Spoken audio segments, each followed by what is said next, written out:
Hello, BookTube, and greetings again from the state of Vermont. I'm here with my German Shepherd, Ike, and I thought I'd do another book haul. Once again, got in the big Bread Right truck and went out to trade chickens for books. It says everything in Vermont here is on the barter system, and it's pretty much all barn fowl based. And I got a bunch of great books at a whole bunch of places. So it was a lot of fun. Keep in mind, I have a bookcase to fill. So I'm okay with getting doubles. I don't think I got any doubles today, though. No, I didn't get any doubles today. I got plenty of books today that I've had before, but nothing that I already have in other, perhaps abandoned bookcases. Instead, this is perfect fodder. I have actually two bookcases. One of them is a great big thing, and the other thing is smaller and has some shelves that are more suited for mass market paperbacks, and that's okay. Because if I see mass market paperbacks that I really want, I'm certainly going to get them. And I got 4 of them today. The first 2 are Elizabeth Peters novels, murder mysteries. So we're harking back to March Mystery Madness just a little. These are the adventures of Amelia Peabody, Elizabeth Peters' intrepid 19th century Egyptologist, always out on digs, always encountering trouble, always needing to calm down her himbo husband with his strategically unbuttoned shirt. I got the first book, the first Amelia Peabody novel, The Crocodile on the Sandbank, in this edition. Some of you remember this edition that had the inset cover with the horizontal lines there, almost to signify the horizontal lines on the famous gold tomb mask of Tutankhamun. So this is The Crocodile on the Sandbank. That's the first one. That'll be interesting to reread and remember first encountering this character. The first time I encountered this character was in the first book in the series. And then this other one, The Snake, the Crocodile, and the Dog, also in this cover design. I found 2 in this cover design. I saw at the little place that we were at a third mass market paperback, an Elizabeth Peters novel, but it didn't match these 2. And when I saw these 2 together, I suddenly wanted all of these. So I got these 2. This is a much later book. This is a good probably 10 or 12 books into the series, and that in itself will be interesting. It'll be great to revisit the first encounter with this character. It'll be great to see that change if I read these 2 books, like, for instance, back to back. Then I got a romance novel. You can't... I got a couple of romance novels, but this one is a mass market here. Let me get the schmutz off the cover. This is an author that I largely ignored until I started watching My Sister from Another Mister, Sarah, at the Bookish Knitter. She's a BookTube-related BookTube channel.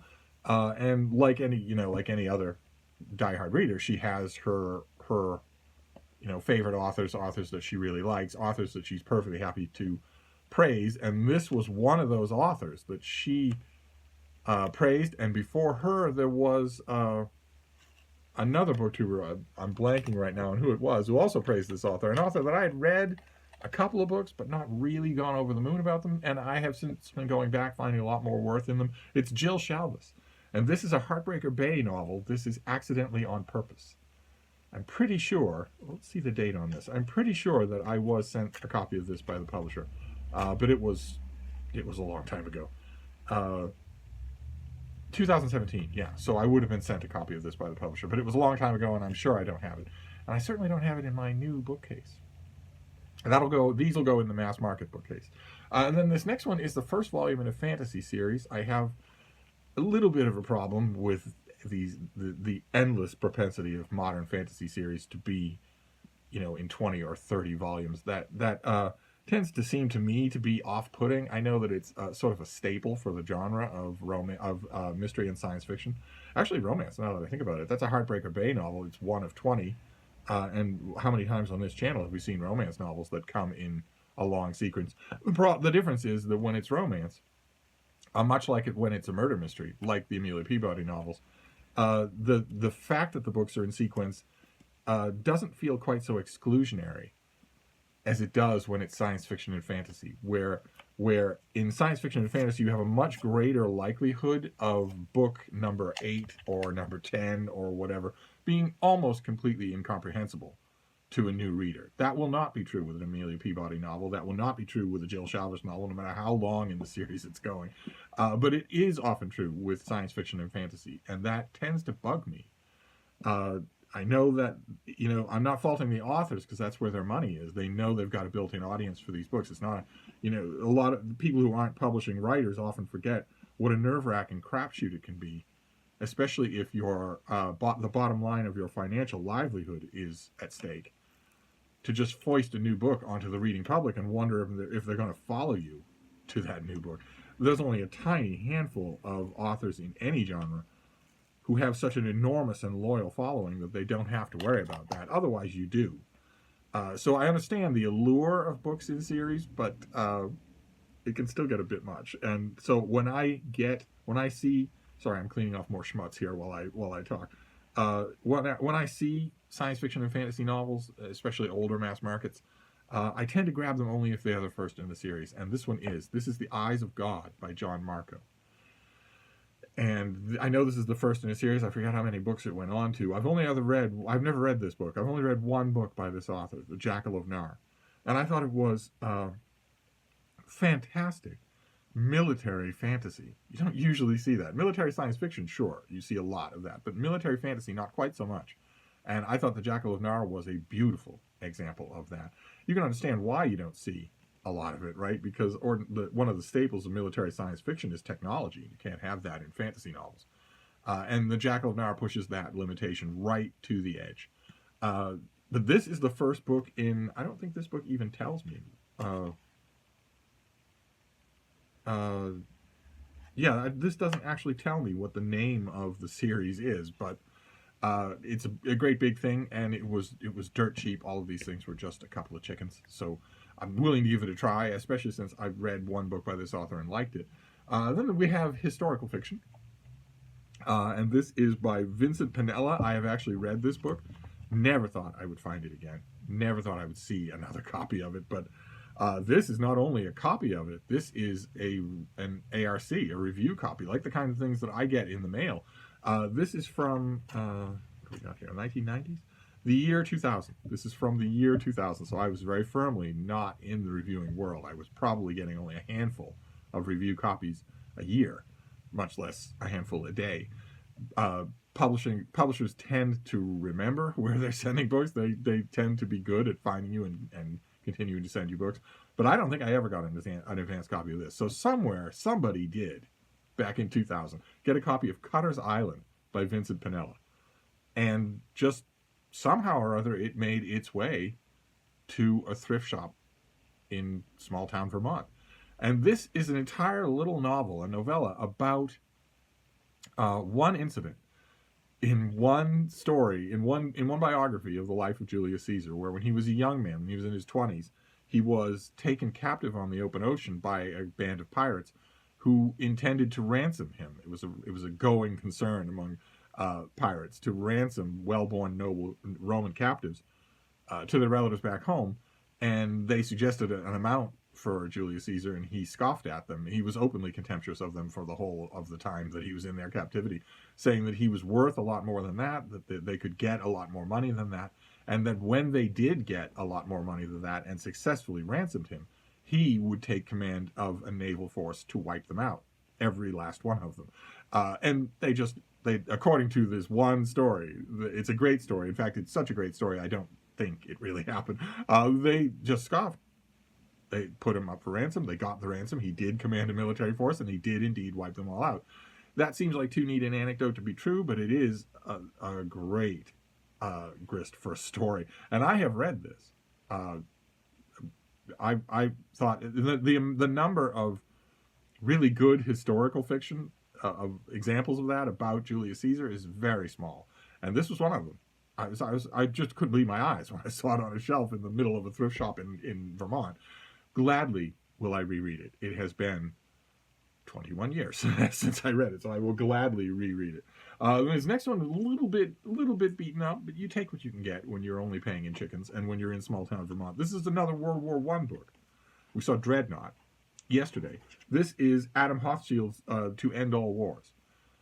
A sort of impressionistic, character-driven view of World War I. You get lots and lots of personalities, much like the Dreadnought approach, also like Max Hastings' approach to history.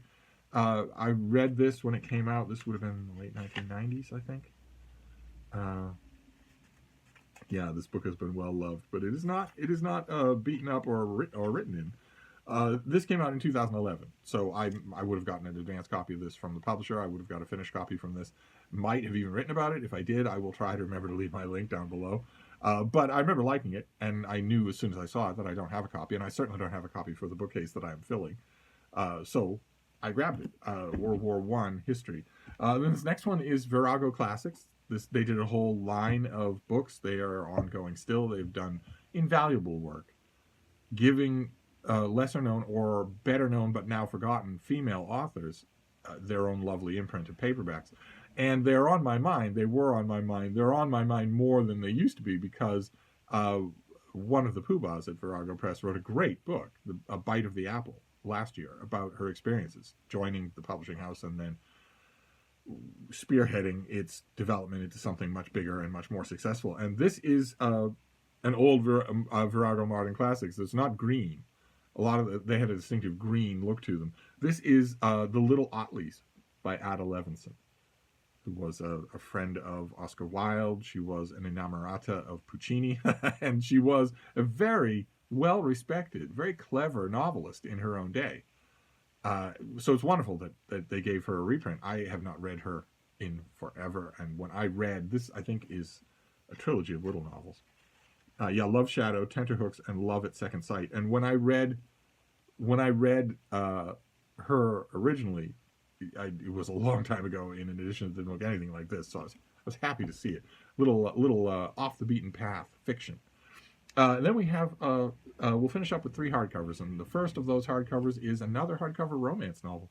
Happy to get these when I find them. I always manage to find them up in Vermont. This one is a Highlander novel by Hannah Howell, Hyland Savage. There he is on the cover without any text overlaying the important matter.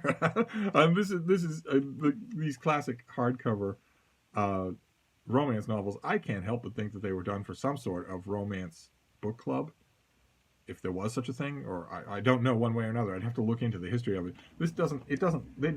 I've had a bunch of these. I found a bunch of these, and they're from Zebra, and they don't look like commercial releases. I mean, I'm sure that they are, but you look on the inside flap, there's no price. On the back, there is an ISBN, but there's no cover copy other than just the one thing. I have read Hannah Howell. In fact, I think I've read this book in a mass market paperback. Gladly have it again for my burgeoning little romance section on my one bookcase. Then we have, this is a quasi-scientific thriller.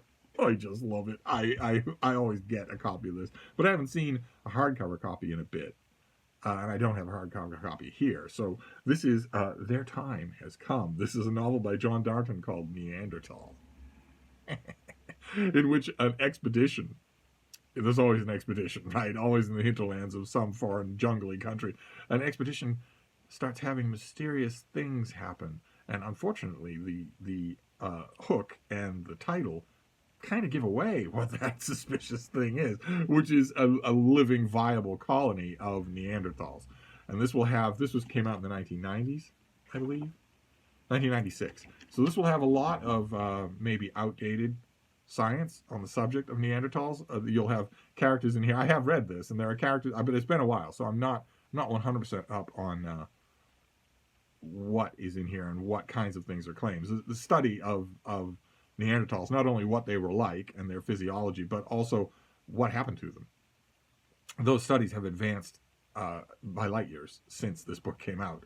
So there'll be some creaking things in here. The idea that, for instance, that humans are responsible for the disappearance of Neanderthals might be in here. I'm not 100% sure. There are a handful of characters who have the sort of boring job of delivering exposition throughout here, and I might have blurred out on some of that. But the idea that humans, that Homo sapiens, are responsible for their cousin species of fully sentient technological apes on this planet might include that humans outcompeted them and maybe genocided them. But it won't include any of the modern speculation unleashed by genetic analysis that humans bred them out of existence. I don't think there'll be much of that in here. It'll be much more, I bet, nature red in tooth and claw. It's been a while, so it's going to be a lot of fun to revisit a sort of pseudoscientific thriller. And then the last one we have here, we'll go back to, oh, there's more schmucks on the cover. We'll go back to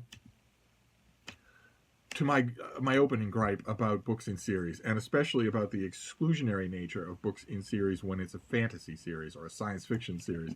And this one manages to be a little of both. This is the what is this? What is this called? The Change novels of S.M. Stirling. I have praised the first book in this series, Dies the Fire, many, many times. In that, the premise of that book is that life is going along normally in the 1990s, and then there is a bright flash behind the eyes of every human being on Earth. It's blindingly painful, but for a fraction of a second, so fast that you barely realize that you were in pain. And when that flash is over, no technology on Earth works. Planes fall out of the skies. Combustion engines no longer work. Even gunpowder. When you strike it with a flint on a rock, it burns for only a few seconds. It doesn't. The chemical balances of the world seem to have been changed in an instant, so that all higher technology doesn't work anymore.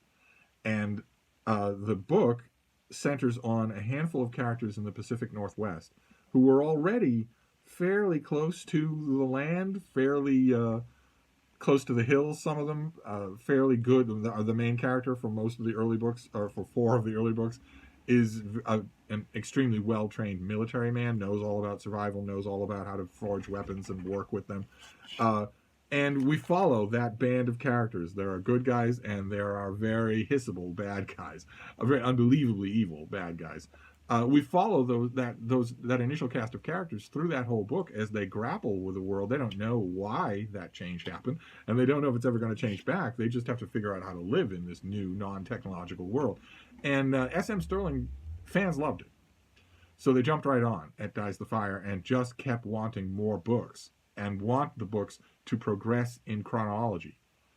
A thing that the change novels do. They progress in chronology. So 10 books into the series, the characters who were in their late 30s and early 40s in the first book are either dead or very old, and their children have grown. And you can see where I'm leading with this, right? That means that these books get less comprehensible as they go along. S.M. Stirling does a better job, a more comprehensive job than most writers at trying to make that not true. He tries to get in at least enough exposition so that you could jump in technically at any book and be okay.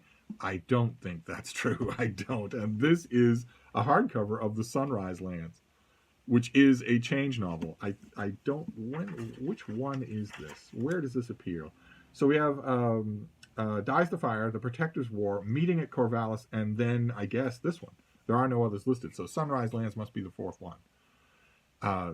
I have read all of these. I feel a little bit hypocritical here because I'm criticizing fantasy series for being so lazy in their later books.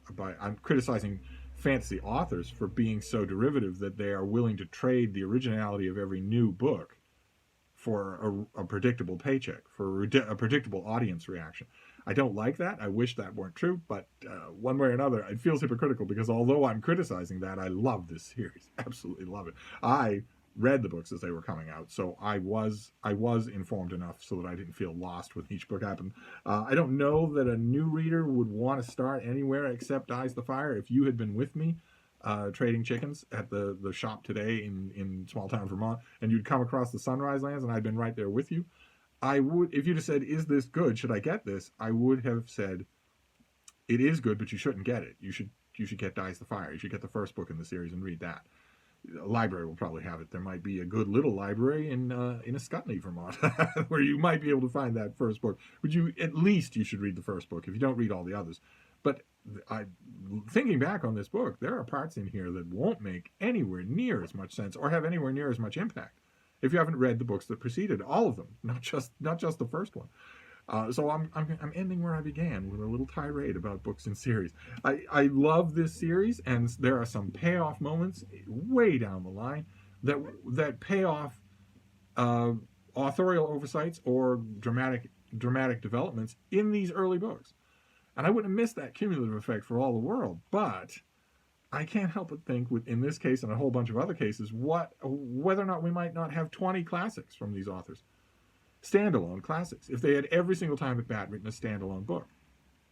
I also can't help but wonder if maybe if S.M. Sterling had been told, 30 years ago, okay, we've read your description, your pitch for Dies the Fire, and it sounds really good, but keep in mind, the whole story has to be finished in one book. I can't help but think that Dies the Fire would be a better book. An all-time classic instead of just really enjoyable, the really enjoyable first installment in an endless series. Although I think the series did end, but it took almost 30 books to do it. So I always think that about things like this. Robert Jordan was, of course, the first fantasy author in modern times that made me think, would we be considering The Eye of the World a Tolkien-level masterpiece trilogy if it had been a trilogy? No one's going to call it that if it's 20 books and they get worse as they go along. But what if Robert Jordan had been told, this whole story that you have about this grand cycle leading up to an enormous battle, you have 3 books to do that. You cannot write a 4th book. I can't help but think the end result would have been better. I'm not willing to maybe lump this in with mystery novels where, one adventure after another, each book is meant to stand alone anyway. These things are not. So, I don't know.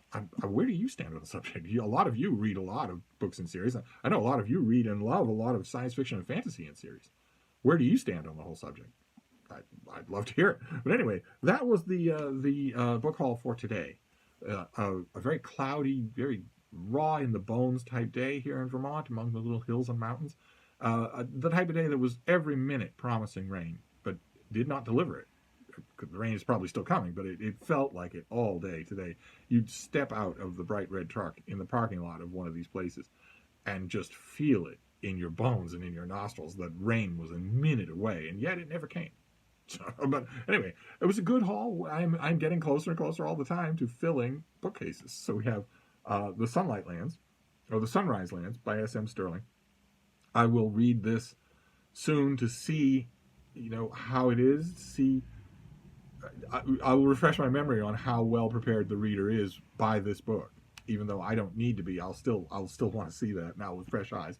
Then Neanderthal by John Darnton, about their time has come, so they're back. They never went anywhere. Don't call it a comeback. Then we have Highland Savage by Hannah Howell. One more time on that spine there. There we go. Then we have The Little Otleys by Ada Levinson. A neat find for the fiction section of what is growing to be my library. We have To End All Wars by Adam Hoffciel. This is in the way of a tiny bit of a placeholder. I know I want this as a hardcover, but I'm perfectly happy to take it now.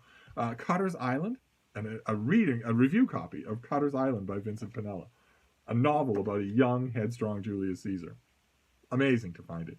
The Eyes of God by John Marco. First book, big fat fantasy novel in a new series that I have never read. Then Accidentally on Purpose by Jill Shalvis, a contemporary romance. And 2 murder mysteries by Elizabeth Peters, Crocodile on Sandbank, and The Snake, the Crocodile, and the Dog, in these matching mass market paperbacks. So a nice variety and a bunch of stuff. I think probably of this pile, the things that will get my attention first will be the Sunrise Lands and the Caesar novel. Both rereads, but it's been long enough so that I know that I'll want to enjoy them. So there you go.